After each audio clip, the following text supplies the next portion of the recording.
Most of the time, ang kinakarga kong fuel dito sa aking Toyota Vios is yung unleaded or 91 octane kasi nga more on city driving naman talaga ako. Pero pag may pagkakataon na alam kong mag-highway driving ako or tipong alam kong hindi naman gaanong matraffic, yun, doon ako nagagas ng 95 octane o yung premium.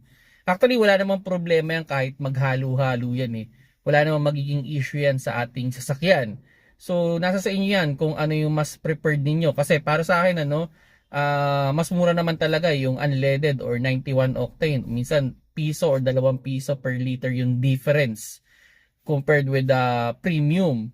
Pero in terms of power, para sa akin yung na-experience ko, mas maganda kasi yung takbo ng aking Toyota Vios pag naka 95 octane or naka premium. Mas maganda yung arangkada na magandang gamitin. Oh, mas masarap gamitin, especially sa mga highway driving or yung medyo out of town, mas maganda siyang i-arangkada compare with the 91 octane. So, yun yung ginagamit kong fuel sa aking Toyota Vios.